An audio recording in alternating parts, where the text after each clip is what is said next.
साथियों नमस्कार। आप सभी का स्वागत है इस YouTube चैनल पर। आज की क्लास हिस्ट्री की क्लास होगी। इसके अंतर्गत हम लोग जो अध्ययन कर रहे हैं वह है हड़प्पा सभ्यता। पिछली क्लास में हम लोगों ने हड़प्पा सभ्यता से संबंधित जितने पुरास्थल थे उसकी हमने बहुत अच्छे तरीके से अध्ययन किया। आज हड़प्पा सभ्यता से संबंधित जो सिंधु सभ्यता का नगरीकरण हुआ है उसके विषय में अध्ययन करेंगे। इसके अंतर्गत देखेंगे कि जो पश्चिमी टीला है उसमें उसकी क्या विशेषता है, पूर्वी टीला क्या उसकी क्या विशेषता है, वहाँ पे स्नानागार कैसे बने, सड़कें कैसी थी, ईंटें कैसी थी, इन तमाम बिंदुओं का अध्ययन इस क्लास में आज करेंगे। तो सबसे पहले जानते हैं हड़प्पा सभ्यता का जो नगरीकरण हुआ इसके विषय में। तो हड़प्पा सभ्यता दक्षिण एशिया की पहली नगरीय सभ्यता थी। हड़प्पा सभ्यता दक्षिण एशिया की पहली नगरीय सभ्यता थी। एक पुरातत्ववेत्ता है फेयर सर्विस महोदय ने हड़प्पा सभ्यता को विशुद्ध नगरीय सभ्यता नाम दिया। उसके बाद सिंधु सभ्यता की अगर हम मुख्य विशेषता की बात करेंगे तो संपूर्ण जो क्षेत्र इसका है सांस्कृतिक समरूपता के साथ साथ क्षेत्रीय विशेषताओं का भी इसमें अस्तित्व पाया जाता है। अर्थात जो संपूर्ण सांस्कृतिक समरूपता है उसके साथ साथ जो क्षेत्रीय समरूपता है दोनों का अस्तित्व साथ साथ इसमें पाया गया है। उसके बाद एक विद्वान है गार्डन चाइल्ड महोदय, इन्हीं सब विशेषताओं को देखते हुए उन्होंने इसे प्रथम नगरीय क्रांति कहा है। गार्डन चाइल्ड महोदय हड़प्पा सभ्यता को या सिंधु सभ्यता को प्रथम नगरीय क्रांति नाम दिया है। उसके बाद सिंधु सभ्यता के अगर हम निर्माण की बात करें, सामान्यतः जो इसका नगर का निर्माण हुआ है चेस बोर्ड अर्थात ग्रिड पद्धति के आधार पर किया गया है। इन तमाम प्रकार से जब सिंधु सभ्यता या हड़प्पा सभ्यता का वहाँ के लोगों ने बहुत अच्छे तरीके से और बहुत अच्छे व्यवस्थित तरीके से निर्माण किया, नगरों का निर्माण करने के बाद उसकी सुरक्षा का भी बहुत अच्छे से तरीके से उन्होंने ध्यान दिया। नगरों को सुरक्षा प्राचीरों से घेरा ताकि नगर के लोग और जो दुर्ग के लोग थे वो सुरक्षित तरीके से रह सके।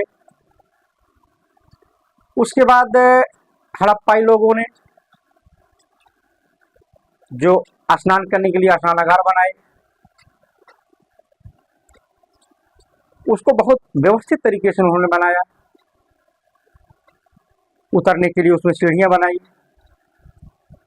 उसमें नहाने के बाद कपड़ा बदलने के लिए भी व्यवस्था उन्होंने की। उसके बाद उस स्नानागार में पानी डालने की व्यवस्था की, फिर पानी निकालने की भी व्यवस्था की। इस तरीके से हड़प्पाई लोगों ने जब सड़कों का निर्माण किया तो बहुत व्यवस्थित तरीके से उन्होंने सड़कों का निर्माण किया। उसके बाद हड़प्पाई लोग जब नालियां बनाई वो भी बहुत व्यवस्थित तरीके से बनाई कि पानी की निकासी कैसे होगी। गलियां उन्होंने बनाई, जो मकान बनाए इतने व्यवस्थित तरीके से बनाए, जो घर बनाए थे, जो आवास उन्होंने बनाया तो 2 तला बनाए थे, डबल फ्लोर के बनाए गए थे। उसका भी प्रमाण है कि काफ़ी मकान ऐसे मिले हैं जिसपे छत पे चढ़ने के लिए सीढ़ियाँ बनी है। इन तमाम प्रकार की विशेषताओं को समेटे हुए सिंधु सभ्यता अपने आप में बहुत विकसित सभ्यता थी उस समय की अपने समकालीन। इन्हीं तमाम प्रकार की विशेषताओं का अध्ययन हम लोगों ने पहले किया है, एक एक करके देखा। उसके बाद अब जो नगरीकरण की बात है नगर को बसाया किस ढंग से, अब उसकी चर्चा हम करेंगे। तो आइए चलते हैं। तो यहाँ पे देखिए सैंधव सभ्यता का नगरीकरण। अब इसके अंतर्गत जो सैंधव नगर बसाए गए, इसको हमने पिछली क्लास में बहुत व्यवस्थित तरीके से जो हमने बनाया, पश्चिमी टीला, पूर्वी टीला, जो बना करके हमने आपको एक फिगर के माध्यम से समझाया था। तो वही थोड़ा और विस्तृत करते हैं, एक व्यवस्थित तरीके से आपको समझाते हैं। यहाँ पे देखिए सैंधव जो नगर थे दो भागों में बटा हुआ था। सैंधव नगर दो भागों में बटा था, पहला पश्चिमी टीला, दूसरा पूर्वी टीला। जैसे हमने आपको फिगर के माध्यम से बताया था, जैसे ये पश्चिमी टीला थोड़ा छोटा था, ये पूर्वी टीला थोड़ा बड़ा था। जो पश्चिमी टीला था इसमें राजा लोग रहते थे, और अर्थात प्रशासनिक जो व्यवस्था थी संभालने वाले थे पश्चिमी टीले में रहते थे। ये आपका पश्चिमी टीला था, ठीक। उसके बाद ये आपका नगर जो है पूर्वी टीला, यह काफी बड़े आकार में था। यहाँ पे सामान्य लोग रहते थे। यही है पश्चिमी टीला और पूर्वी टीला, ठीक। अब चर्चा करते हैं पश्चिमी टीले की। पश्चिमी टीले के अंतर्गत देखते हैं, ये देखिए सीटाडेल आयताकार या चतुर्भुजाकार होता था। सीटाडेल क्या है? सीटाडेल का अर्थ है दुर्ग। जो वहां पे दुर्ग का निर्माण किया गया, जो हमने बताया कि जो यहाँ पे दुर्ग था, ठीक, जो दुर्ग का निर्माण किया गया यह आयताकार या चतुर्भुजाकार होता था। यही जो दुर्ग है यही क्या है? यही आयताकार या चतुर्भुजाकार के आकार का उन्होंने बनाया था, ठीक। अब उसके बाद इस सामान्यतः हर जगह मिला है, लेकिन बनावली जो पूरा स्थल है, बनावली पूरा स्थल से जो दुर्ग बनाया गया है, सीटाडेल बनाया गया है, यह अर्धवृत्ताकार, ध्यान दीजिएगा, यह अर्धवृत्ताकार बनाया गया है। अर्थात ये जो दुर्ग है, ठीक, सामान्यतः आयताकार चतुर्भुजाकार था, लेकिन ये दुर्ग बनावली में अर्धवृत्ताकार के आकार का वहां के लोगों ने बनाया था। अब देखते हैं, यही जब लोथल में खुदाई की गई, लोथल में खुदाई करने के बाद जब यहाँ पे साक्ष्य मिला, तो ये जो दुर्ग था, यह सीटाडेल था, यह विषम चतुर्भुज के आकार का पाया गया, ठीक। अब देखिए जो इसकी खुदाई इन्होंने की थी, कौन? S R Rao. S R Rao महोदय ने इस विषम चतुर्भुज के आकार का जो सीटाडेल बनाया गया, इसको एक्रोपोलिस कहा है। यस आर राव महोदय जो विषम चतुर्भुज के आकार का सीटाडेल पाया गया है, उसे नाम देते हैं एक्रोपोलिस, ठीक। अब देखिए सामान्यतः यह नियम था कि जो सीटाडेल है पश्चिम दिशा में बनेगा, लेकिन लोथल में यह दक्षिण पूर्व दिशा में था। यही जो थोड़ी थोड़ी विशेषता है अलग अलग पुरा स्थलों की, उसको आपको ध्यान देना है। जैसे हमने बताया जो पश्चिमी टीला सामान्यतः जो ये टीला है पश्चिम दिशा में बनाया जाता था, जो छोटा नगर बड़ा नगर है ये पूर्व दिशा में बनाया गया। लेकिन इसका एक अपवाद स्वरूप अगर माने तो लोथल है, ये लोथल क्या है? दक्षिण पूर्व दिशा में बनाया गया। परीक्षा में पूछ सकता है कि लोथल का जो दुर्ग है या पश्चिमी टीला है किस दिशा में बना? दक्षिण पूर्व दिशा में बनाया गया था। उसके बाद चलते हैं धौलावीरा पर। अब देखिए जो धौलावीरा है, धौलावीरा का जो सीटाडेल है, जो दुर्ग है, इसे कासल क्षेत्र या बेली क्षेत्र कहा गया। देखिए इसे दो नामों से जाना गया। जो धौलावीरा में सीटाडेल पाया गया है उसे पुरातत्ववेत्ताओं ने कासल क्षेत्र कहा या बेली क्षेत्र कहा है, ठीक। अब देखिए आगे चलते हैं। सैंधव नगरीकरण की परंपरा थी कि दो टीलों का निर्माण हो, लेकिन लोथल और सुरकोटदा। ध्यान दीजिए, सैंधव नगरीकरण में सामान्यतः एक परंपरा बनाई गई थी, भैया एक दुर्ग क्षेत्र बनाइए, एक नगर क्षेत्र बनाइए, मतलब एक पश्चिमी टीला बनाइए, एक पूर्वी टीला बनाइए। लेकिन लोथल और सुरकोटदा में यहाँ पे एक ही टीले का निर्माण किया गया। यहाँ पे लोथल और सुरकोटदा में ये नहीं था कि भैया पश्चिमी टीला भी बनाया गया है और पूर्वी टीला। यहाँ पे केवल एक ही टीले का निर्माण किया गया, जिसमें वहाँ का जो प्रशासनिक वर्ग था वो भी रहता था, जो आम जनता थी वो भी यहाँ पे निवास करती थी। ठीक, अब ये तो पश्चिमी टीला हो गया, इसकी चर्चा हम लोगों ने की। अब चलते हैं पूर्वी टीले पे। जो पूर्वी टीला है, यही जो नगर है, यही इसे निचला नगर कहा गया। ठीक, पूर्वी टीले को निचला नगर कहा गया। ठीक, यह क्या था, मूल आवासीय क्षेत्र कहा जाता था इसे। जो पूर्वी टीला था, इसे मूल आवासीय क्षेत्र कहा गया।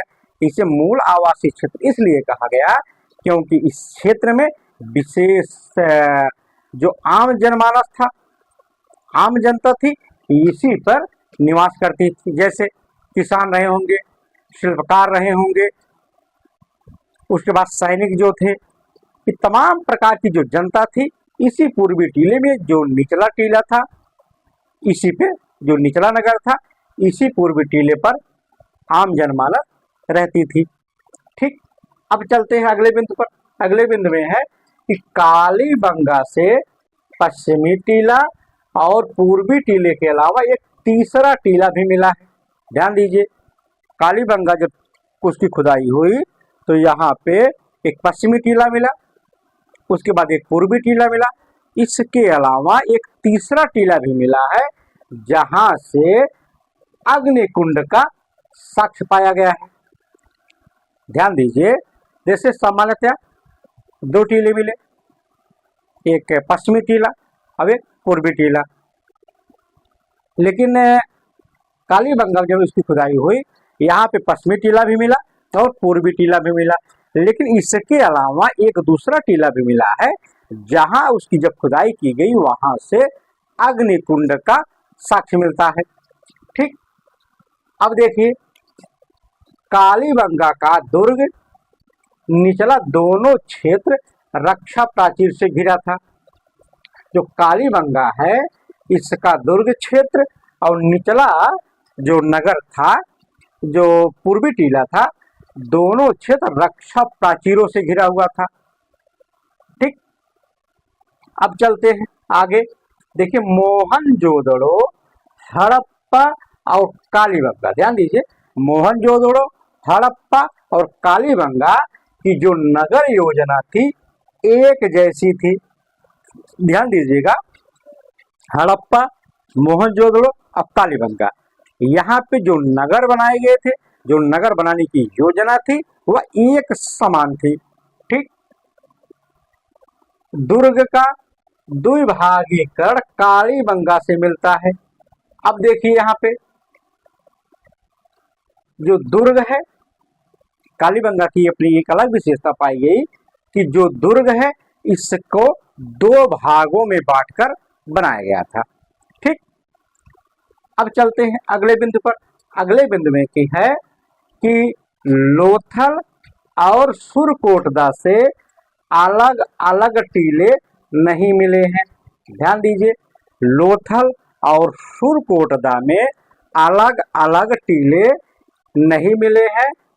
इन दोनों नगरों के संपूर्ण क्षेत्र को एक ही रक्षा प्राचीर से घेरे हुए हैं। ठीक, फिर ध्यान दीजिए, लोथल और सुरकोटदा में जो पश्चिमी टीला पूर्वी टीला बनाया गया था, यहाँ पे अलग अलग टीले नहीं बनाए गए थे। इसके जो टीले हैं, इसका जो नगर क्षेत्र है, इसको एक ही रक्षा प्राचीर से घेरा गया था। अब चलते हैं अगले बिंदु पर। अगले बिंदु में है धौलावीरा।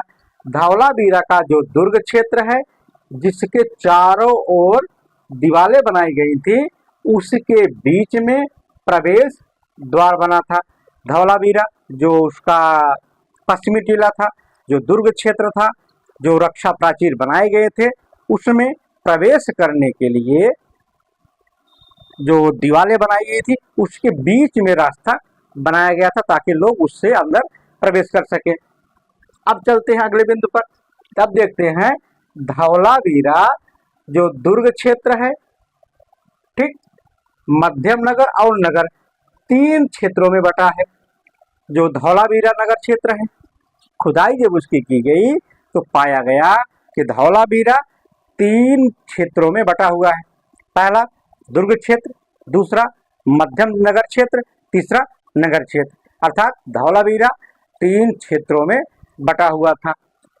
ठीक, अगर सुरक्षा की बात करें, सुरक्षा प्राचीर से बाहर उपनगरों का मिलना धौलावीरा की विशेषता थी। अर्थात जो 3 नगर बनाए गए, उसके बाद जो सुरक्षा प्राचीर बनाया गया था धौलावीरा में, उस सुरक्षा प्राचीर के बाहर भी उपनगर पाए गए। यही जो उपनगर पाए गए, इसी को देखते हुए जो पुरातत्ववेत्ता है उन्होंने कहा भैया ये तो इसकी अलग विशेषता है।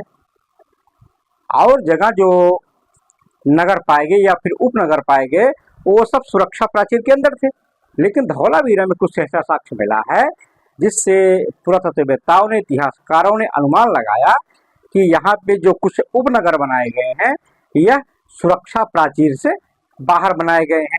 यही इसकी बहुत महत्वपूर्ण विशेषता है, आपको ध्यान देना है। अब चलते हैं अगले बिंदु पर।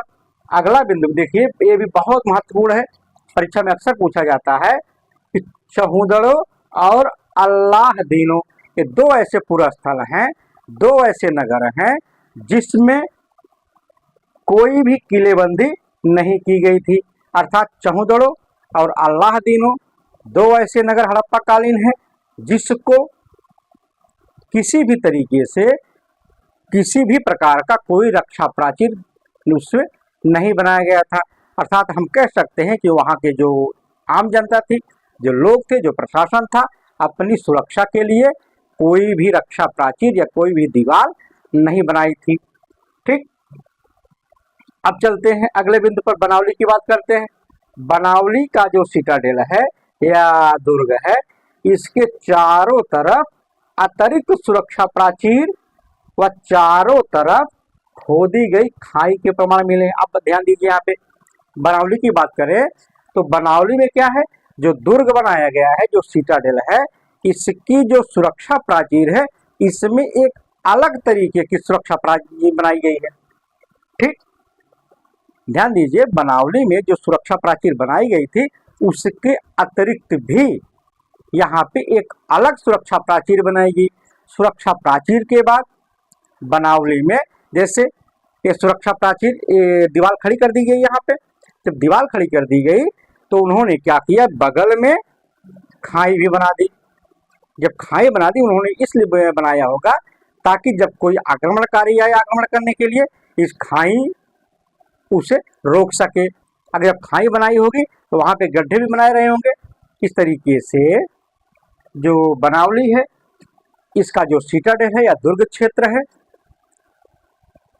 इसको सुरक्षा प्राचीर जो बनाया गया था उसके अलावा भी सुरक्षा प्राचीर बनाया गया।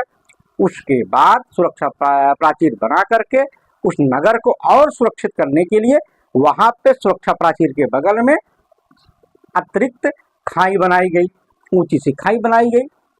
ठीक, अब खाई चाहे सुरक्षा की दृष्टि से बनाई गई हो या फिर बाढ़ से बचने के लिए भी बनाई जा सकती है।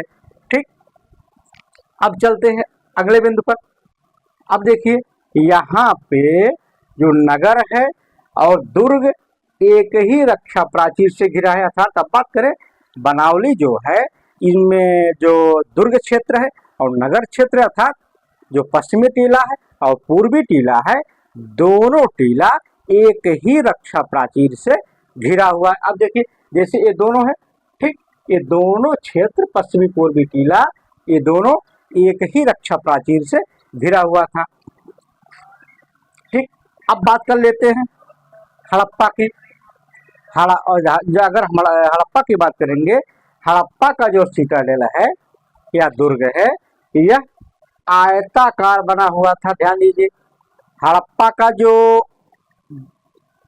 दुर्ग क्षेत्र है, इसको जो बनाया गया, वहां के जो बनाने वाले थे उन्होंने उसे आयताकार बनाया। ठीक, अब देखिए यहाँ उत्तर व पश्चिम दिशा में प्रवेश करने के लिए निकास द्वार बनाए गए। अर्थात जब हड़प्पा सभ्यता का जो नगर वहां पे बसाया गया, जो दुर्ग बना पश्चिमी टीला, वहां पे जो पश्चिम दिशा है, ये पश्चिमी दिशा और उत्तर दिशा, यहाँ पे जो रक्षा प्राचीर बनाए गए, उसमें प्रवेश करने के लिए और निकास के लिए प्रवेश द्वार बनाए गए थे। अब चलते हैं अगले।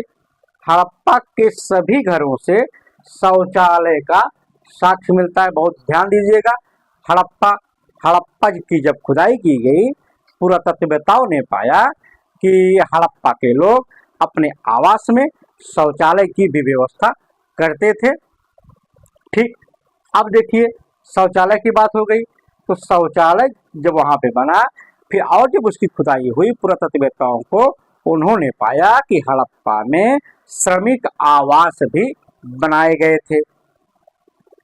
अर्थात अगर एक एक चीज बिंदुओं को हम ध्यान देंगे तो हड़प्पा की जो कारीगरी थी, वहां के जो बनाने वाले लोग थे, कितने व्यवस्थित तरीके से घर को बनाया। वहां पे सुरक्षा की बहुत अच्छी व्यवस्था की।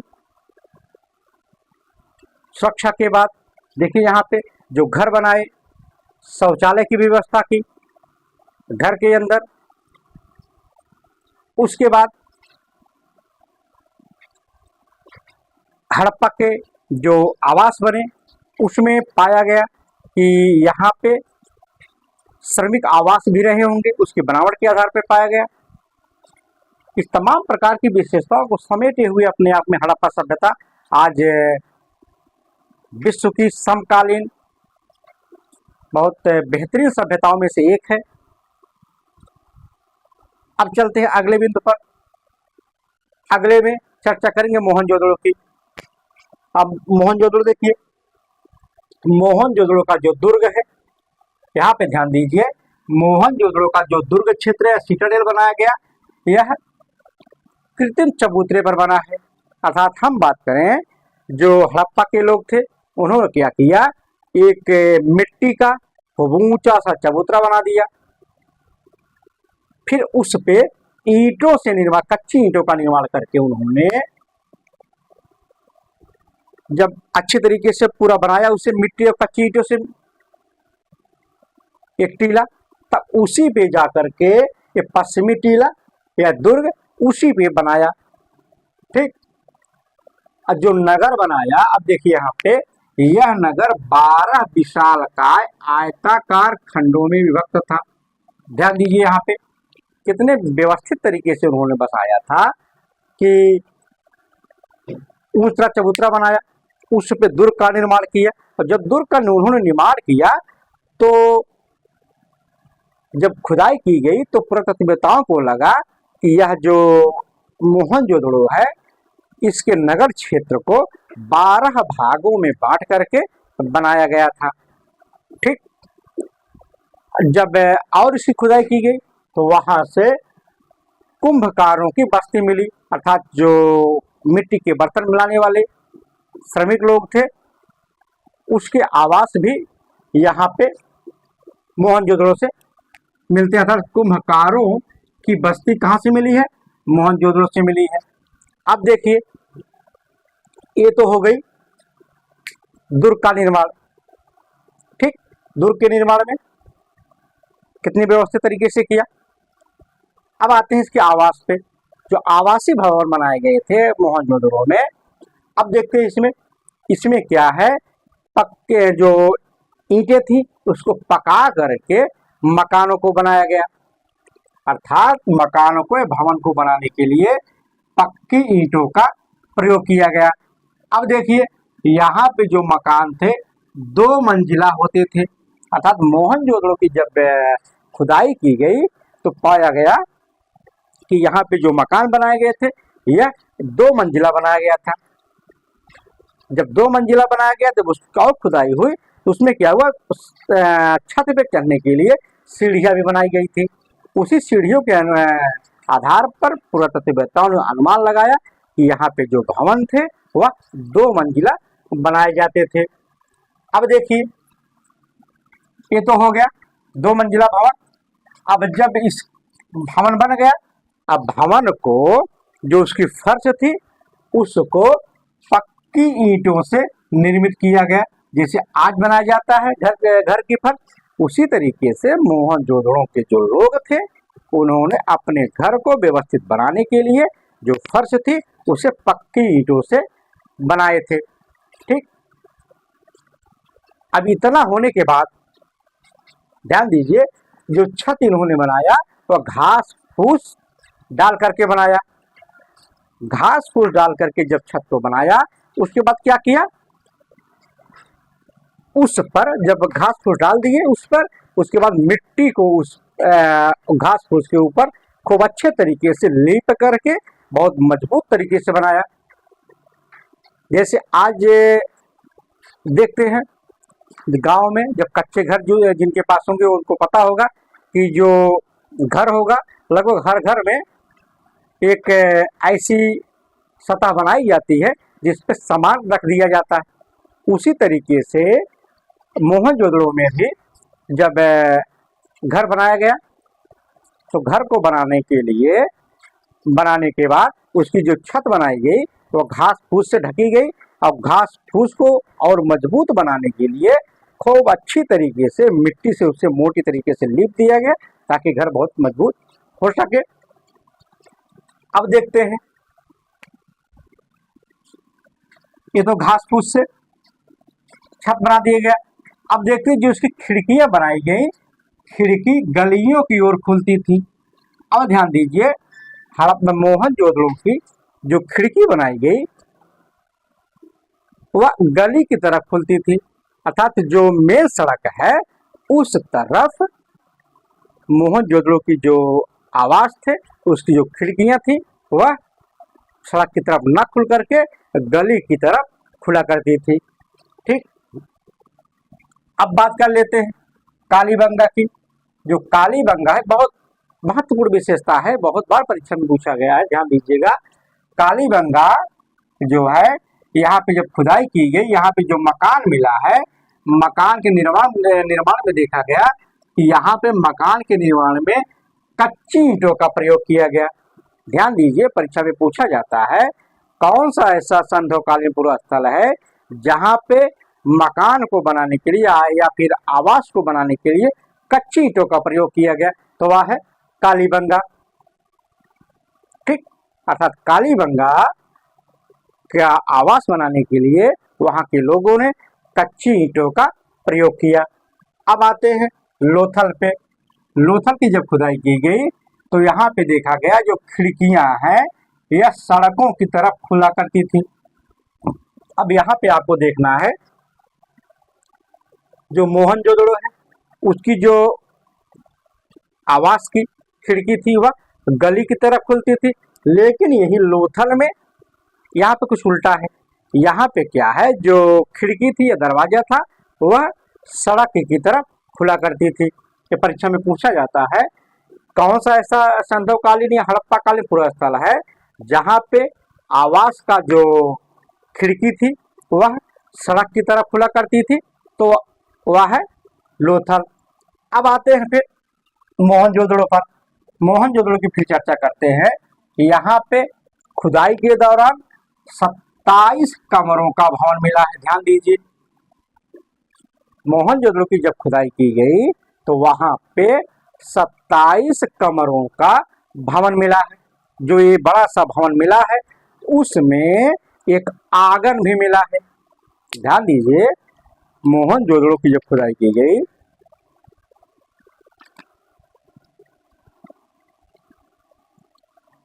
तो खुदाई के दौरान देखा गया कि एक एक करके कुछ 27 कमरे बनाए गए थे।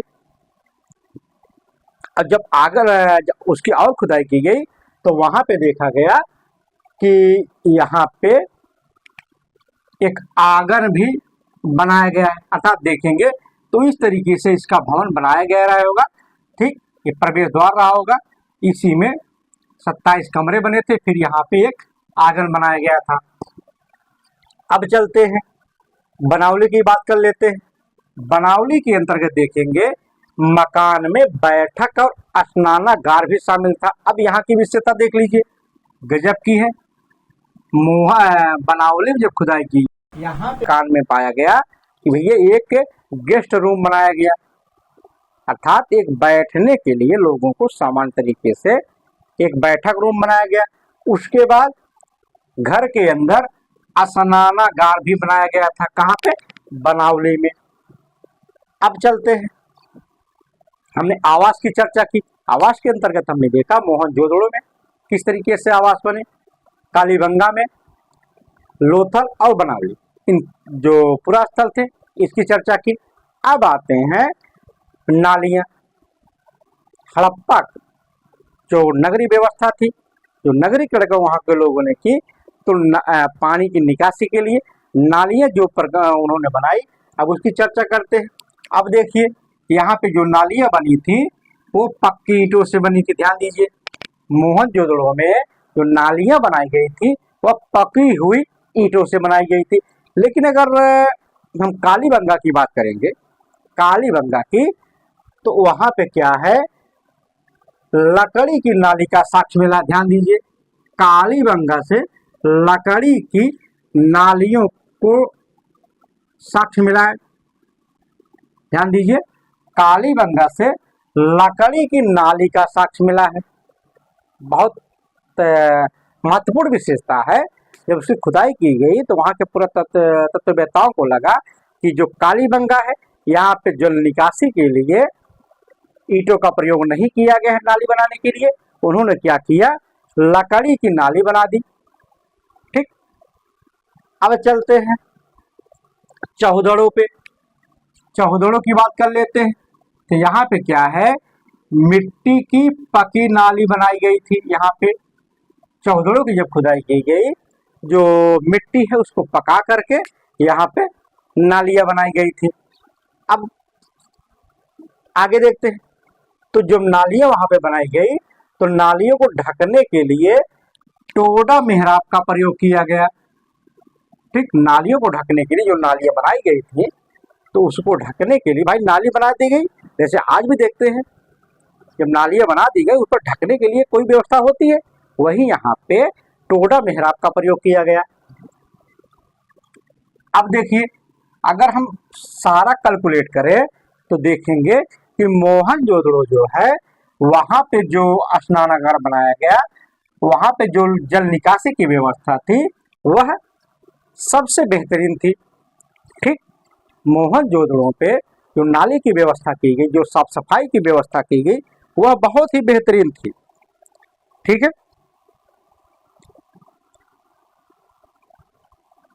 उसके बाद सैंधव सभ्यता में जल निकास की सर्वोत्तम व्यवस्था की गई। अगर परीक्षा में पूछा जाता है कि जल निकास की व्यवस्था किस सभ्यता में बहुत बेहतरीन थी, तो जल निकास की व्यवस्था सैंधव सभ्यता में बहुत व्यवस्थित तरीके से थी। अब देखते हैं हड़प्पा सभ्यता या सैंधव सभ्यता में, चाहे भवन निर्माण रहा हो, चाहे फर्श के निर्माण में रहा हो, या फिर जो नालियां बनाई गई थी, इन तमाम जो स्नानागार बनाए गए थे, इन तमाम प्रकार के जो निर्माण किए गए, इनमें जो उन्होंने ईंटों का प्रयोग किया, उसका आकार किस तरीके का था, किन किन आकारों का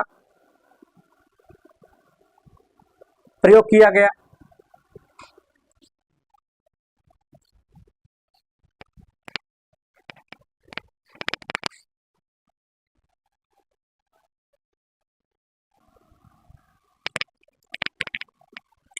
तो मित्रों लाइट कट गई थी। तो यहाँ पे जो ईंटों की हम चर्चा कर रहे थे सैंधवकालीन नगरीकरण में,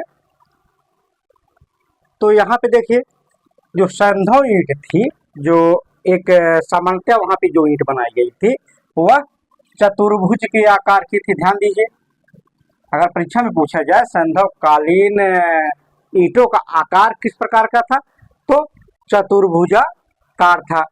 उसके बाद इस सभ्यता में प्रयुक्त ईंटों का सर्व प्रचलित जो आकार था, सर्व प्रचलित आकार जो था वह था 24x14x7 सेंटीमीटर, अर्थात 4:2:1 का था। ध्यान दीजिए, जो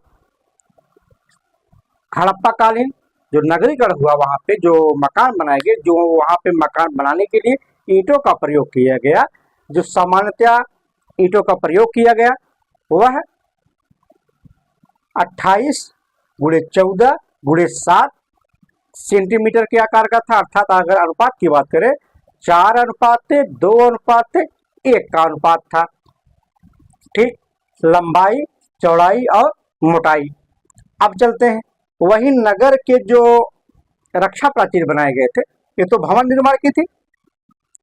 भवन निर्माण में ईंटों का प्रयोग 4:2:1 के अनुपात में जो ईंट बनाई गई थी उससे मकान का निर्माण किया गया या आवास का निर्माण किया गया।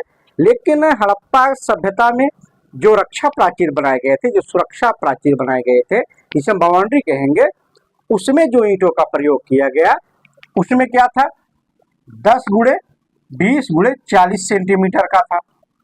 ठीक, उसमें जो ईंटों का प्रयोग किया गया, इसके सीधा उल्टा मान लीजिए। ठीक, 10x20x40 सेंटीमीटर, इस प्रकार का जो ईंट है उस रक्षा प्राचीरों में प्रयोग किया गया। उसके बाद अब देखते हैं हड़प्पा सभ्यता या मोहनजोदड़ो, हड़प्पा सभ्यता में जो सब प्रयोग की गई सबसे बड़ी ईंट थी।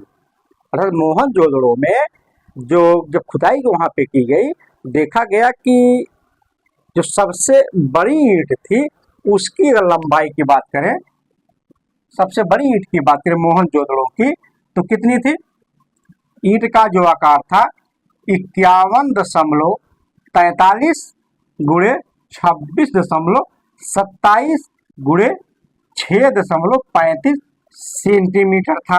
अर्थात जो उसकी लंबाई थी, जो सबसे बड़ी ईंट थी मोहनजोदड़ो की, वह थी 51.43 सेंटीमीटर। उसके बाद चौड़ाई की बात करें, जो चौड़ाई थी 26.27 सेंटीमीटर। उसके बाद बात करें इसकी ऊंचाई की या मोटाई की, उसमें क्या था, 6.35 सेंटीमीटर। अब ये तो हो गई सबसे बड़ी ईंट की बात। अब हम बात करेंगे मोहनजोदड़ो पे खुदाई के दौरान जो सबसे छोटी ईंट पाई गई है उसकी लंबाई, चौड़ाई, ऊंचाई की।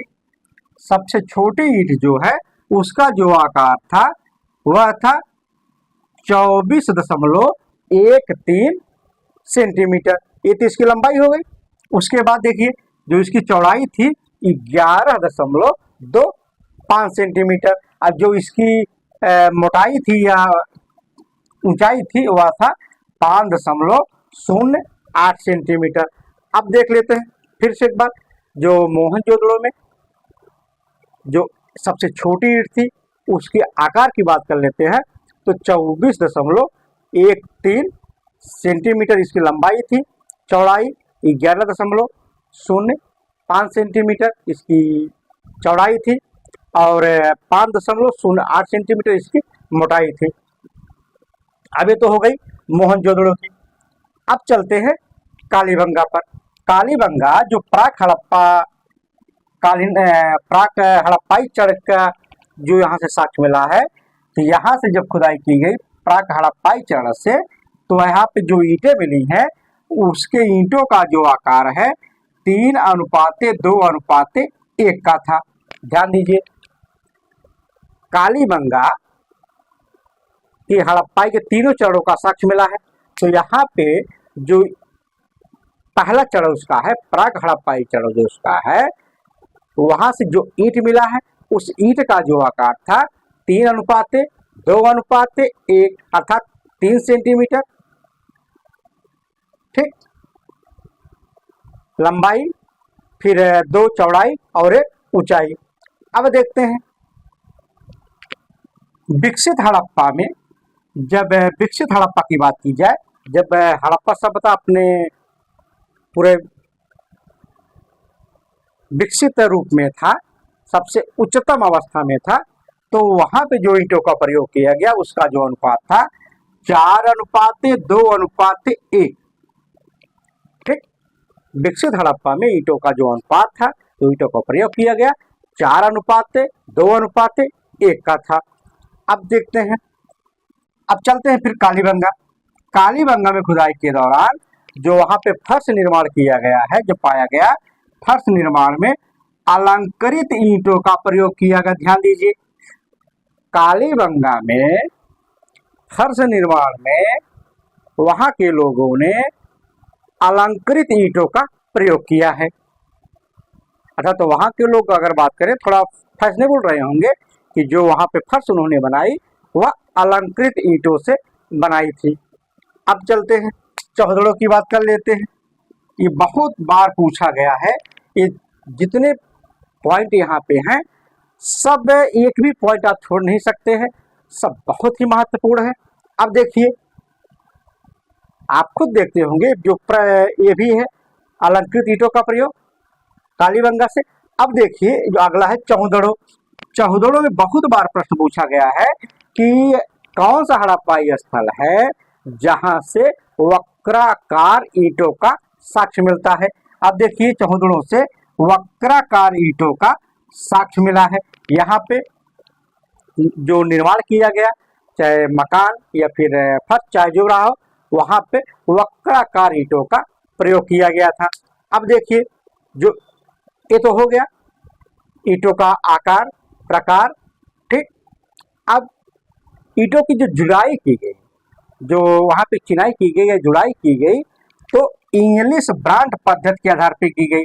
ध्यान दीजिए, बहुत बार प्रश्न पूछा गया है कि हड़प्पा सभ्यता में ईंटों की जुड़ाई में किस पद्धति का प्रयोग किया गया, तो इंग्लिश बॉन्ड पद्धति का प्रयोग किया गया था। किसका प्रयोग किया गया? इंग्लिश बॉन्ड पद्धति का प्रयोग किया गया था। अब चलते हैं, यहाँ पे हमने आवासीय भवन की बात कर ली, नालियों की बात कर ली, ईंटों की बात कर ली। अब चलते हैं अन्नागार पर। अन्नागार क्या था? जो अनाज चाहे आयातित करते थे, चाहे खुद उगाते थे, पैदा करते थे अनाज को, उसको रखने के लिए जो मकान बनाए, जो उन्होंने स्ट्रक्चर बनाया, उसे अन्नागार कहा गया। उसी अन्नागार की चर्चा करते हैं। अब देखते हैं, जो अन्नागार था किले के बाहर नदियों के किनारे बनाया जाता था। अब देखिए, जो अन्नागार बनाए गए यहाँ पे हड़प्पाई नगरों में, वो क्या थे? किले के बाहर बनाए गए या नदियों के किनारे बनाए गए। भाई, किले के बाहर बनाए गए ताकि लोग अपने अनाज को वहाँ सुरक्षित रख सकें। उसके बाद नदियों के किनारे इसलिए बनाए गए क्योंकि जो अनाज आयात किया जाता था दूसरे देशों से, उसको लाके यहाँ पे सुरक्षित किया गया। लेकिन इसका एक अपवाद है। अपवाद ये है कि मोहनजोदड़ो से जो अन्नागार मिला है वह किले के अंदर मिला है, और जगह जो अन्नागार बनाया गया और हड़प्पाई जो स्थल थे वहां पे किले के बाहर और नदियों के किनारे बनाए गए थे। लेकिन जो मोहनजोदड़ो है, यहाँ पे जो अन्नागार मिला है वह किले के अंदर मिला है। अब देखिए यहाँ पे, अब मिला कहाँ कहाँ है, थोड़ा इसको भी ध्यान से देख लेते हैं। मोहनजोदड़ो हो गया, हड़प्पा है, कालीबंगा, लोथल। ध्यान दीजिए, मोहनजोदड़ो, कालीबंगा, हड़प्पा, लोथल, ये जो पूरा स्थल है, यहाँ से अन्नागार का साक्ष्य मिलता है। प्रश्न पूछ लेता है कि निम्नलिखित में कौन सा ऐसा स्थल है जहां से अन्नागार का साक्ष्य मिला है, तो कभी कभी ये दोनों नाम नहीं देगा, या कोई एक नाम लोथल दे देगा, लोग समझ भी नहीं करेंगे। तो आपको ध्यान देना है, जो अन्नागार का साक्ष्य मिला है वह मोहनजोदड़ो से मिला है, हड़प्पा से मिला है, कालीबंगा से मिला है और लोथल से मिला है। चार जो पूरा स्थान है, यहाँ से अन्नागार का साक्ष्य पाया गया है। अब देखते हैं, लोथल से जो अन्नागार पाया गया है, ठीक, अन्नागार तो मिला सबसे हर जगह, लेकिन जो लोथल से अन्नागार पाया गया है वह लकड़ी का बना है। बहुत ध्यान दीजिए इसे, लोथल से जो अन्नागार मिला है वह लकड़ी का बना हुआ है। अब देखिए, जो हड़प्पा के अन्नागार मिले हैं, इन्हीं सबको देख करके मार्टिमर हुलर महोदय ने इसे सस्यागार परिसर कहा है। अब उनके दिमाग को छाया होगा, उन्होंने कहा जो हड़प्पाई अन्नागार थे उन्होंने उसकी तुलना सस्यागार परिसर से किया है। अब यहाँ पे अन्नागार की चर्चा हो गई, अब यहाँ पे सड़कें देख लेते हैं। जो यहाँ पे सड़कें हैं वह कच्ची ईंटों से बनी थी। ध्यान दीजिए, जो सड़कें थी वह कच्ची ईंटों से बनाई गई थी। अगर अपवाद की बात की जाए तो लेकिन जो कालीबंगा है, यहाँ की जो सड़कें बनाई गई थी वह पक्की ईंटों से बनाई गई थी। ध्यान दीजिएगा, हड़प्पा या संधवकालीन स्थलों में जितने भी मिले सामान्यतः जो सड़कें बनाई गई थी वह कच्ची ईंटों की बनी थी, लेकिन कालीबंगा में जो सड़कें बनी थी वह पक्की ईंटों की बनी हुई थी। अब चलते हैं अगले पे। यहाँ पे जो सड़कें थी एक दूसरे को समकोण पर काटती थी। ध्यान दीजिए, बहुत बार परीक्षा में पूछा गया है। मोहनजोदड़ो की जो सड़कें थी या फिर यहाँ पे जो उन्होंने जो वहाँ के लोगों ने जो सड़कें बनाई एक दूसरे को समकोण पर काटती थी, ठीक। और जो मुख्य सड़क थी वह लगभग उसकी जो चौड़ाई थी वह 10 मीटर के लगभग थी या उससे ज़्यादा थी।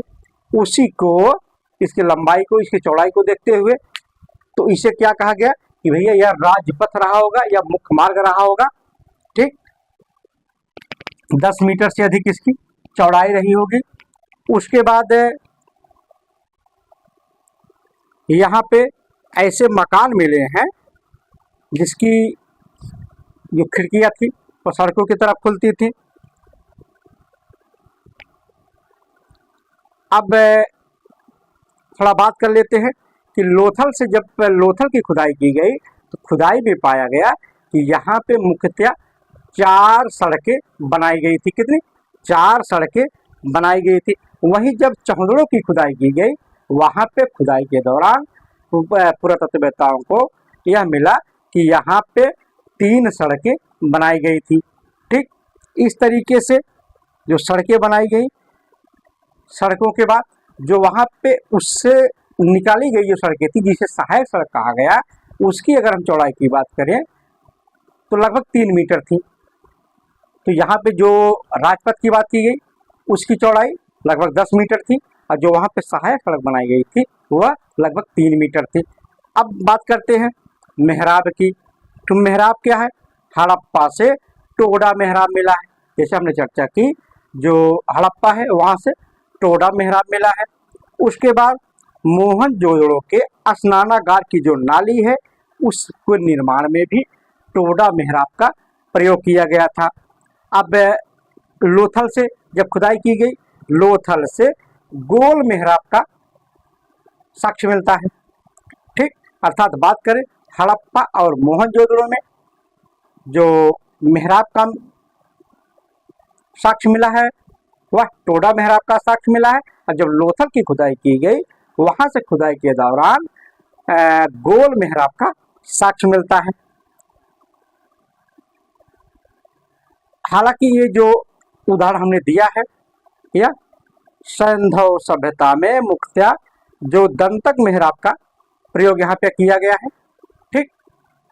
कहीं कहीं बनाने के लिए किया गया। तो साथियों, इस तरीके से जो सिंधु नगरीकरण है इसको जितने बिंदु यहाँ से संबंधित मिले आपको हमने बताया। अब यहाँ से शायद कोई प्रश्न बाहर जाए, इसलिए बहुत अच्छे तरीके से आप पढ़िए इसे। तो फिर अगली चर्चा हम सिंधुकालीन कला के विषय में करेंगे। तो धन्यवाद।